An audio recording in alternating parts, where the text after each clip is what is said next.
नमस्कार, मैं हूं प्रदीप और आप देख रहे हैं थिंक 360। आपने जैसा देख रहे हैं, आप कुछ पोस्टर लगे हुए हैं जोधपुर के सड़कों पे या सार्वजनिक स्थानों पे। मदन दिलावर को पलटू राम कहा जा रहा है, जबकि Madan Dilawar as a spokesperson Bhajpa के लिए कट्टर और खांटी रूप में बोलते रहे हैं हमेशा।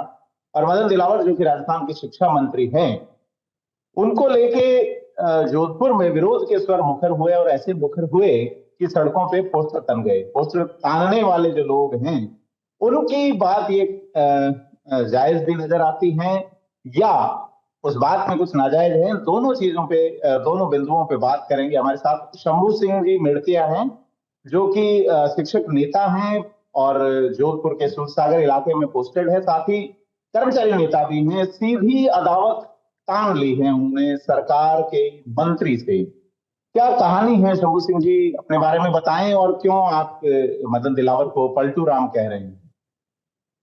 सब विषय ऐसा कुछ नहीं था। मैं 28 साल से मेरी सेवा है। विभाग की तरफ से आज तक मुझे कोई नोटिस नहीं मिला हुआ है। मैंने विभाग के अंदर बड़े उत्कृष्ट कार्य किए हैं जी। जिसका जो आप बता रहे हैं सूरसागर में, जब निलंबन से पहले वहां में कार्य था। अच्छा, अभी आप सस्पेंड तो हो गए? अब सस्पेंड हो गया, हम हवा में है और मैं अभी मेडिकल रेस्ट पे हूं। आपने फोन किया तो मैंने कहा आप बात कर लेते हैं। जो हमारा दर्द आपने समझा, आप हकीकत बयान करना चाहते हैं आम जन में, इसलिए आपको बहुत बहुत धन्यवाद देना चाहूंगा। विषय यहां से शुरू होता है। मैंने मेरे विद्यालय में जो काम किया, तो हमारे वहां जोधपुर शहर के प्राइमरी लेवल में आवेदन बहुत कम आते हैं सम्मान पाने के लिए। सम्मान मांगना भी अपना भी शर्मनाक होता है। तो मेरे सीनियर शिक्षा अधिकारी ने कहा आप आवेदन कीजिए, आपका काम विद्यालय में अच्छा है, इससे विद्यालय में जो अच्छा है आउटपुट जाएगा तो लोग इसके प्रेरणा लेंगे। तो मैंने भी आवेदन ऑनलाइन किया। जो ऑनलाइन आवेदन विभागीय नियम अनुसार, विभाग की जो गाइडलाइन है नियम सम्मान पाने की, उसके द्वारा मैंने ऑनलाइन आवेदन किया। फिर मैंने डॉक्यूमेंट तैयार करके मेरी फाइल मेरे प्राथमिक शिक्षा अधिकारी यूसीबीओ के सामने पेश की और वहां से वो फाइल चेक होते हुए दर पे दर 4 कमेटियां जो होती है स्क्रीनिंग कमेटियां करते करते वो जयपुर पहुंची और मेरा चयन सूची में नाम आया। और मुझे इस बात की खुशी हुई कि जो मैंने काम किया वो वास्तव में विभाग में एक मिसाल बनेगी। लेकिन सूची में नाम आते ही कुछ लोगों को दर्द शुरू हुआ कि आप कोई मुझे पर आरोप लगाए गए कि सरकार के विरोध में काम करते हैं, इसलिए मेरा उस चयन सूची में मेरा नाम हटा दिया गया। नाम हटाने की से तब से मैं भी क्षुब्ध हूं, लेकिन राजनीतिक कारणों से ऐसा लगता है सरकार कुछ भी तानाशाही रवैया रखती है। सरकार की मर्जी है, कोई बात नहीं। मैं मेरे सिलसिले में मस्त था, मैं मेरे बच्चों के साथ मस्त था। सम्मान पाना और मांग के लेना कोई बड़ी बात नहीं है, नहीं मिला कोई बात नहीं। यहां तक तो मैं शांत था, सरकार ने जो किया सरकार की मर्जी है। लेकिन शुरुआत आपसी दुश्मनी वहां शुरू हो गई जब मुझे 16 सीसी का चार्जशीट दी गई कि इस कारण आपको हम क्षमा नहीं कर पा रहे हैं। चयन के बाद आरोप देना, चयन से पहले यदि कोई विभागीय आरोप होते तो मेरा चयन होता भी नहीं। चयन के बाद देशतापूर्ण कार्य करते हुए विभाग ने जो मुझे आरोप सिद्ध कर किए हैं, मुझे 16 में चार्जशीट दी है, ये बहुत ही मेरे लिए दुखद था। उस चार्जशीट में क्या था ये बहुत बड़ा सोचने का विषय है और चिंता का विषय है। उसमें मेरे ऊपर जो आरोप लगे कि आप लोकतांत्रिक तरीके के अंदर, लोकतंत्र के अंदर आपने जो आवाज उठाई, आपने मुख्यमंत्री के खिलाफ बोला, आपने शिक्षा मंत्री के खिलाफ बोला, इस कारण आपको 16 में चार्जशीट दी जाती है। मुझे दुख इस बात का हुआ। जिस आजादी के लिए, जिस बात को बोलने के लिए जो अधिकार मिले मौलिक, उसके लिए हमारे भगत सिंह ने फांसी के फंदे पे झूले, हमारे सुभाष चंद्र बोस ने जो संघर्ष किया, तो वो जो मिला है उस पर आज ये सरकार जो रोक लगा रही है, ये बोलने की आजादी को रोक लगा रही है, तो ये और भी बड़ा चिंता का विषय है। इसलिए वहां से हमारी शुरुआत हो गई सर। तो आप ये कह रहे हैं कि कुछ लोग, कौन हैं वो लोग, मतलब जो आपके साथ इस तरह का, जैसे आपका एक सम्मान सूची में नाम तय होता है, फिर 16 सीसी का सीधा आपको आरोप पत्र दिया गया है, उसकी बजाय पहले कारण बताओ तो जैसा कुछ दिया गया आपको? मुझे कोई आज तक मेरे ऊपर कोई आरोप नहीं है, ना मुझे कोई नोटिस मिला है। लेकिन चयन के बाद जो हमारे शिक्षक संगठन के कुछ नेताओं में आपसे जो टसल रहती है, तो वो नेता मेरे जो सरकार का जो मैंने कुछ मुद्दों पर विरोध, इस बात पे विरोध किया था, जी, विरोध का सरकार एक का बहुत विरोध स्पष्ट किया। कारण है, जी विरोध किया मैंने जी स्पष्ट कारण है। आज शाम 9 महीने होने जा रहे हैं, 9 महीने के अंदर इस सरकार ने एक भी काम नहीं किया। मुख्य शिक्षा मंत्री मदन जी दिलावर साहब राजस्थान के विभिन्न जिलों में जहां जहां भी जाते हैं, वहां सरकारी विभाग के जो आयोजन होते हैं, उन आयोजन में 2 मिनट ठहराव रखते हैं और हाथों हाथ निजी विद्यालयों की जो सेमिनार होते हैं, उसमें 4-4 घंटे बातें करते हैं, वहां बैठते हैं, उनको सम्मानित करते हैं, उनको प्रोत्साहन देते हैं और वहां भाषण देते हैं कि निजी विद्यालय राष्ट्र हित में बहुत अच्छा काम करते हैं। जी कोई बात नहीं। ये उस दौरान कहा, मुझे दुखद इस बात का हुआ जब राजस्थान सरकार का जो परसु अभियान है, उस अभियान के तहत हमारे राजस्थान का शिक्षक घर घर जाकर सर्वे करके बच्चों को जोड़ने का काम कर रहा था।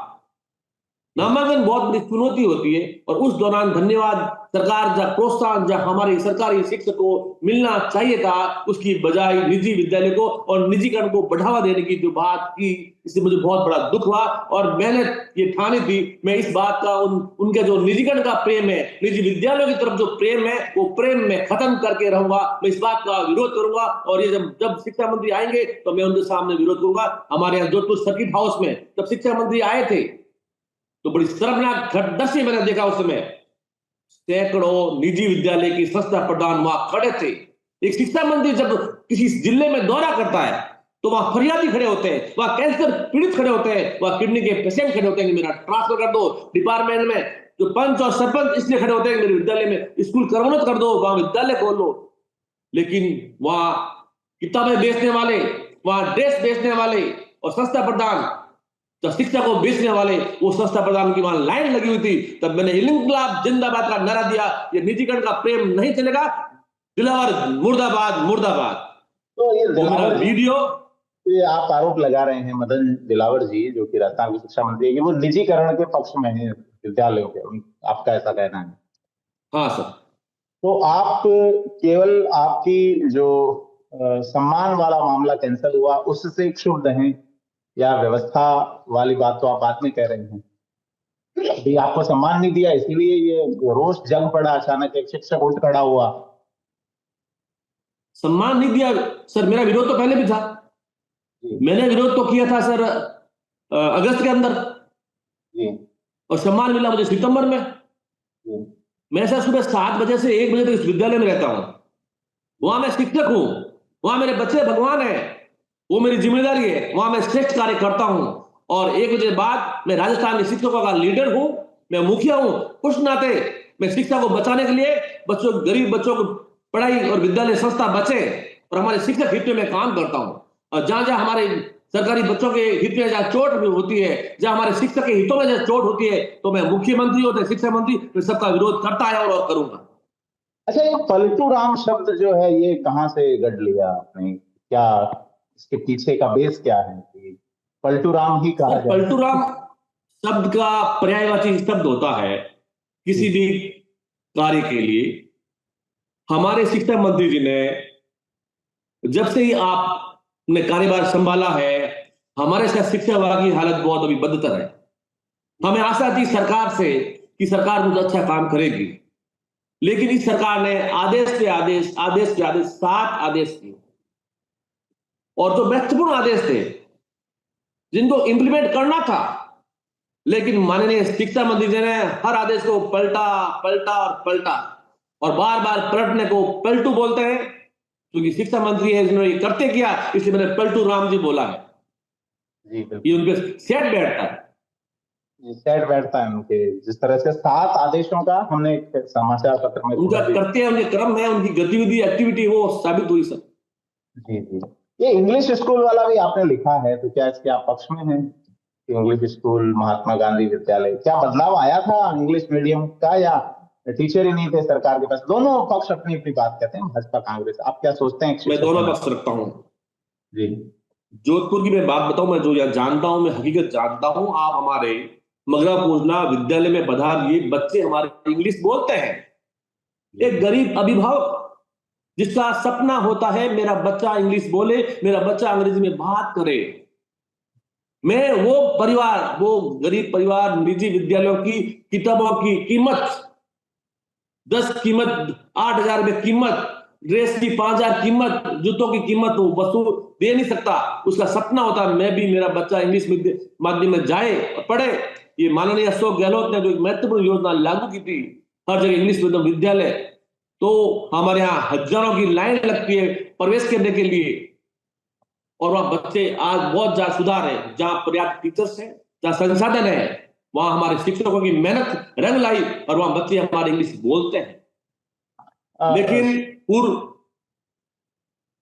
ड्रॉबैक जो आप बता रहे हैं, इसकी कमी यार है गई कि जनप्रतिनिधियों के दबाव में अशोक गहलोत ने ताबड़तोड़ इंग्लिश माध्यम के विद्यालय खोल दिए। फिर चुनाव आ गए, सरकार वापस बदल गई। अब इस सरकार का जो धर्म बनता है कि कौन से विद्यालय में इंग्लिश मीडियम की जरूरत है, कहां नहीं है। मैं मानता हूं 20% विद्यालय ऐसे हो गए जहां जरूरत नहीं है, जहां बच्चे नहीं है, जहां विद्यालय नहीं है। वहां विद्यालय तब खोले जब वहां कुछ बच्चे और वहां संसाधन शिक्षक पूर्ण रूप से लग जाए, वहां भवन भी पर्याप्त हो।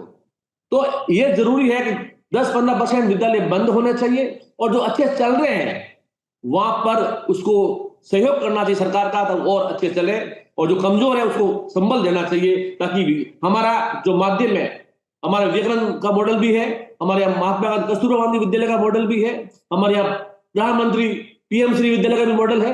अलग अलग योजना में जो विद्यालय खुले उन सबकी अलग अलग विशेषता है, हम सबकी तारीफ करते हैं और सब आगे बढ़े। ये हमारे गरीब बच्चों को आगे बढ़ाने का ये उपक्रम है, जिसकी हम धन्यवाद और आभार करते हैं, लेकिन बंद नहीं होना चाहिए। भजनलाल सरकार के आने के बाद क्या सोचते हैं? भजनलाल शर्मा की पॉलिटिक्स जो है ना, एजुकेशन को लेके, जो उनका काम है डेवलपमेंट, जो उसको लेके क्या सोचते हो?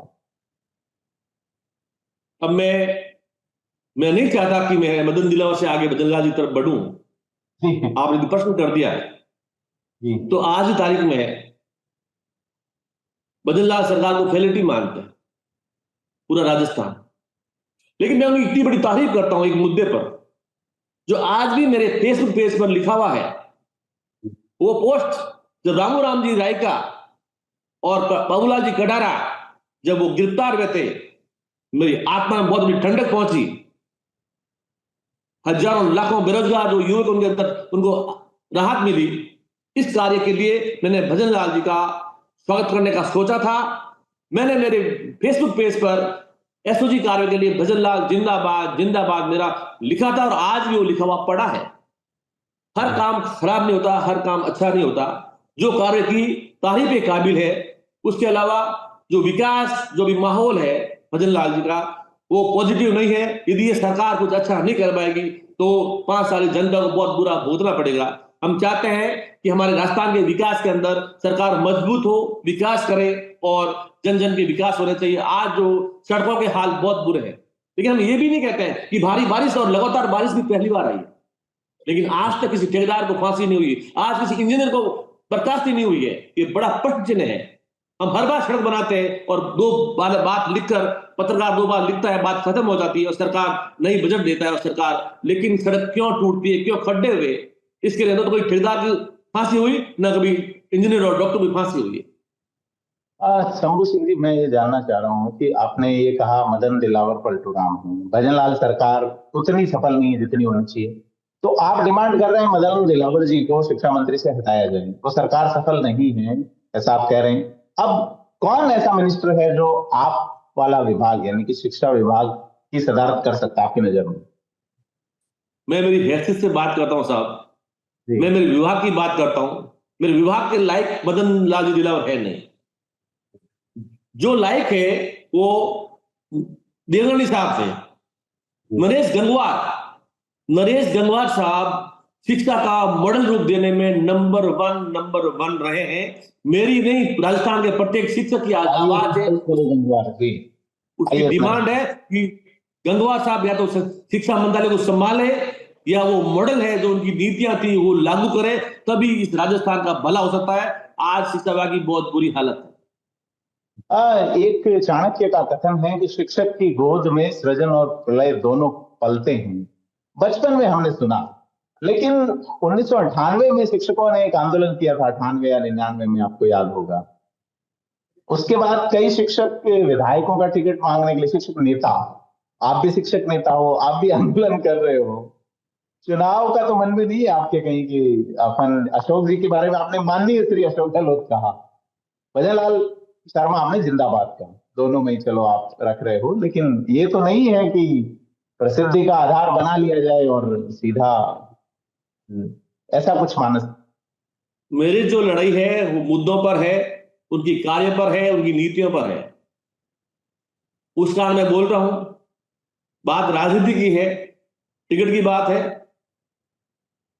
न तो मैं टिकट मैंने कभी पूर्व में एक बार मांगा भी था, मैं नहीं झूठ बोलता, लेकिन न तो मेरी राजनीति प्रदर्शन थी और न मेरी इतनी हैसियत है कि मैं टिकट के लायक और मैं टिकट मुझे मिल जाए। टिकट किससे मांगा था? है सर? टिकट कौन सी पार्टी से मांगा था? सर कांग्रेस से। हाँ, क्या बात चलो, तो फिर तो बीजेपी वाले आपके पीछे पड़ेंगे। मतलब ये तो वैसे परंपरा अच्छी नहीं है लोकतंत्र में, क्योंकि लोकतंत्र में हमने सुना है कई प्रधानमंत्रियों को कहते हुए पहले, आज से 25-30 साल पहले, कि अगर विरोध है वही लोकतंत्र है। जिस दिन विरोध खत्म हो जाएगा, प्रतिरोध खत्म हो जाएगा, उस दिन डेमोक्रेसी खत्म हो जाएगी। पर आपने कांग्रेस से, आजकल तो बदले वाला मामला चलता है, देखो आप, बहुत सारी चीजें हैं, ईडी लगा देते हैं पीछे। आपने भी पढ़ाते होंगे, आप कौन सा विषय पढ़ाते हैं? सर मैं प्राइमरी लेवल पे हूं, मैं पर्यावरण पढ़ाता हूं। क्या अंग्रेजी में कहते हैं ना कि ईडी जिसके पीछे लग जाए वो भूतकाल में चला जाता है, तो ऐसा आजकल चल रहा है। तो ऐसा तो नहीं है कि क्योंकि आपकी विचारधारा है, आपने टिकट मांगा था, तो वो बड़ा कारण रहा हो आपके विरोध का? नहीं, मैंने 15 साल, सर 15 साल पहले टिकट मांगा था। कहां से मांगा था? और वो है सर, कौन सी विधानसभा से मांगा था? ओसिया विधानसभा क्षेत्र है जहां मेरा ओसिया में मेरा मकान है। ओसिया का मैं निवासी, 20 साल मैंने वहां रहा हूं। मैंने बाद में पढ़ने के लिए मैं जोधपुर आ गया था। और बेसिकली मूल रूप से मैं नागौर रहा हूं, इसलिए मेरा मैथ्स पॉलिटिक्स बैठता ही नहीं है। इसलिए मैंने सपना छोड़ दिया, न मुझे भविष्य में कोई विधायक बनना, न मुझे राजनीति में आना। मेरा सृजन का काम है। मैंने कोविड के अंदर भंडारा चलाया था, जब सारे भंडारे बंद थे, मैंने दवाइयां बांटी थी। मैंने कोविड में लाखों रुपए का मेडिकल सप्लाई की थी, सारी निःशुल्क की थी। और मैं समाज सेवा में विश्वास करता हूं और मैं अच्छे कार्य में विश्वास करता हूं। मैं इसी का मैं प्रमाण देता हूं कि राजस्थान का मैं पहला और आदर्श टीचर हूं। शायद मैं दावा नहीं करता हूं, लेकिन 1, 2 नंबर 3 नंबर में होगा कि जहां मुझे जो विद्यालय मिला वो विद्यालय सिर्फ डंप विद्यालय, जीरो की तरह, जहां ठहराव 2-4 बच्चों का था, मुझे वो विद्यालय मिला। मैंने उस विद्यालय को सपना सोचा कि ये मॉडल स्कूल बनाऊंगा इसको, और मैंने उस विद्यालय को 2 बच्चों से 137 बच्चों तक पहुंचाया। ये नामांकन का अपना आप एक रिकॉर्ड है प्राइमरी विद्यालय का, जहां इतने बच्चों से। उसके अलावा मैंने वहां इतने स्ट्रक्चर डेवलपमेंट किए। मैंने मेरे परिवार से खुद के जेब से वहां खर्च करके वहां उसको डेवलप किया, और स्ट्रक्चर डेवलप हुआ, तब वो पीएम श्री विद्यालय योजना में चयन हुआ। आज 1 से 5 के विद्यालय में राजस्थान में मात्र 2 विद्यालय है, उसमें एक मेरा है। तो ये मुझे गर्व की बात है। मैं बच्चे को भगवान मान के काम करता हूं। पहले विद्यालय और पहले बच्चा है, वहां श्रेष्ठ काम करो ताकि आत्मा आपकी संतुष्ट रहती है। और उसके बाद में मैं कांग्रेसी में, अशोक गहलोत के मैं पक्ष में क्यों हूं, मैं आपको ये बताना चाहता हूं। जहां पुरानी पेंशन एक सपना था कर्मचारी का, वो पुरानी पेंशन अशोक गहलोत ने दी है। जहां हमारे शिक्षक मेडिकल बिलों को पास कराने के लिए तरस जाते थे, अभी मेडिकल बिल पास नहीं हुआ करता था, एक मुख्यमंत्री ने RGHS योजना, ऐसी योजना लागू की जिससे हमने हमारे परिवार की, हमारे माँ बाप के, हमने पूरे शरीर स्कैन करा लिए, सारे इलाज निःशुल्क, ना कि सरकारी प्राइवेट हॉस्पिटल के अंदर भी हमने बहुत इलाज कराए। तो ऐसी सुलभ योजनाओं के कारण मैं उनका फैन हूं। तो वो कांग्रेस में, तो मैं उनका समर्थक बन जाता हूं, तो उसको मानता हूं। अब ये विषय एक चिंता सोचने का विषय है। मुझे फॉलोअर मानते हैं, कुछ लोग मुझे कांग्रेस ही मानते हैं, लेकिन मैं मेरे फेसबुक पेज पर आज भी मैंने लिखा हुआ है भजन लाल जी जिंदाबाद। ये साबित करता है कि मैं एक समालोचक हूं, अच्छे को अच्छा कहता हूं, बुरे को बुरा कहता हूं। ये मेरे पास सबूत है। आगे भी जी बताएं। और अशोक गहलोत साहब ने तृतीय श्रेणी शिक्षकों के ट्रांसफर नहीं किए। मैं पिछले 5 साल में जयपुर में लगने वाले सरकार के विरोध के हर धरने में गया हूं। मैंने जोधपुर के अंदर तृतीय श्रेणी के ट्रांसफर के मुद्दे को लेकर 51 घंटे का अनशन किया था। चुनाव से पहले मुझे नेताओं ने फोन किया, आप सरकार के विरोध में माहौल खराब कर रहे हो। मैंने कहा नहीं, मैं मेरे शिक्षकों के हित में काम कर रहा हूं। खराब क्या हो रहा हो आप जानो, वो आप सुधारो, लेकिन मैं मेरा काम कर रहा हूं। तो मेरे जो कर्म और करते हैं ये हमेशा मेरे दिल से मैं काम करता हूं, जो मेरे मन में आता है वो काम करता हूं। सरकार किसको बुरा लगे अच्छा लगे, मैं उनके लिए काम नहीं करता। मैं पैदा मेरे मन के अच्छे कर्म करने के लिए पैदा हुआ हूं, ना मैं कांग्रेस के लिए पैदा हूं और ना बीजेपी के लिए पैदा हूं।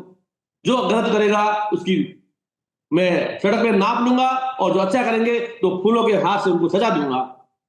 जी, अब क्या डिमांड है फाइनली अगर बात करें कि मदन दिलावर या आपकी जो डिमांड है बेसिकली मदन दिलावर जी को आपने जिस तरह मैंने साहब 28 साल संघर्ष किया सड़क पर। मैंने राजस्थान के जो पैरा टीचर थे उनको प्रबोधक बनाया। मैंने जीवन में बहुत संघर्ष किया, मैं संघर्ष से भाग चुका हूं। मैं मेरी जीवन शैली मेरे सरकार में 10 साल बचे हैं। मैं सोचा मैं सुबह सुबह विद्यालय जाकर शिक्षकों बच्चों को पढ़ाऊंगा और मैं मेरी परिवार में शांति की जीवन जीऊंगा और अपन काम करेंगे। और अपने पास संघर्ष नहीं करने के लिए अपने पास बहाना होगा कि मैं राज्य पुरस्कार टीचर्स हूं, मैं अब नहीं लड़ूंगा। लेकिन मेरे सपने जहां उधर थे, लेकिन मैं वापस सड़क पर आ गया। जहां जाने का इरादा कुछ और था और जाने का जो भगवान ने वापस सड़क पे लाके खड़ा कर दिया, तो जो लिखा है वो करना पड़ेगा। सड़क पे संघर्ष करना होगा, और संघर्ष ये सरकार यदि अच्छे काम करती है, यदि बदन लाल जी भी अच्छा काम करेंगे तो मैं उनको भी फूलों के हाथ से सजाऊंगा। मैं किसी के लिए विरोध में विरोध नहीं करता, मैं काम के प्रति विरोध करता हूं। बदन लाल जी जब जब अच्छा करेंगे मैं उनका स्वागत करूंगा। और यदि निजी का प्रेम रखा, यदि हमारे ढांचा में बैठा दिया, हमारे डिपार्टमेंट शिक्षा विभाग जो भी घर के अंदर है यही हालात रहे, तो सरकार का विरोध करने में आगे आप और देखना। ये मेरे संघर्ष की चौखट पे आया हूं मैं अभी तक। ये तो मेरा एकमात्र कारनामा है जिसके अंदर वो हिल गए हैं। आगे लड़े देखना, इस सरकार को हिला नहीं दिया ना तो मेरा नाम शंभू सिंह मेड़तिया नहीं साहब। क्या स्टेप हो सकता है अगला आपका? ये सरकार सबसे बड़ा हमारी जो पेंशन है वो जाने वाली साहब। पुरानी पेंशन खत्म होने वाली, जब राष्ट्रीय स्तर पर यूपीएस ले आए, यूपीएस लेके आ गए मोदी जी, और जब हमारे राजस्थान में ओपीएस है, तो यूपीएस आते ही हमारे कर्मचारी स्टॉक पर आएंगे और मुझे उसको लीड करना ही पड़ेगा। सरकार का जबरदस्त विरोध होगा। मैं आज भी कहता हूं ये सरकार, बदलाव सरकार हमें गारंटी देवे कि हम ओपीएस नहीं दे आपकी हटाएंगे, तो मैं अपील करूंगा कि कर्मचारी भाजपा को वोट देवे उपचुनाव के अंदर। अच्छा, ये आप पर्यावरण पढ़ाते हो और तय है कि आप पर्यावरण खराब करोगे सरकार का मतलब? गारंटी 100%। और मैं लड़ाई जोधपुर से शुरू की है, ये लड़ाई जयपुर जाऊंगा और मैं दिल्ली तक जाऊंगा, उनको बताऊंगा कि सरकार के क्या कारनामे हैं। ये 7 उपचुनाव में आप कुछ सोच रहे हैं, मतलब आपका संगठन सोच रहा होगा? उपचुनाव में शानदार सोच रही थी, यही हालात रहे तो मैं उपचुनाव में हराने के लिए मैं विधानसभा में हर घर घर जाऊंगा और सरकार का विरोध करूंगा। तो शंभू सिंह जी, ये आपकी जो लड़ाई है, जहां तक मैं समझ पाया हूं कि एक घटनाक्रम से शुरू होती है। जिस तरह से आपका नाम गया, फिर आपको सम्मानित के लिए नाम आया और उसके बाद में नाम हटा दिया गया, ये कहते हुए कि आप कांग्रेस की विचारधारा के हैं। जैसा कि आपने कहा कि आपने टिकट मांगा था, जैसा कि आप अशोक गहलोत की नीतियों की तारीफ करते हैं, लेकिन उसके बाद अब आप इसको संगठन के स्तर पे ले जाते हैं। ओपीएस एनपीएस के मुद्दे भी जोड़ रहे हैं, सरकार के द्वारा किए गए निर्णयों पे वापस जो रिवोक हुई हैं चीजें उनको भी आप जोड़ रहे हैं, और अब आप आगे संघर्ष करने के बारे में कह रहे हैं।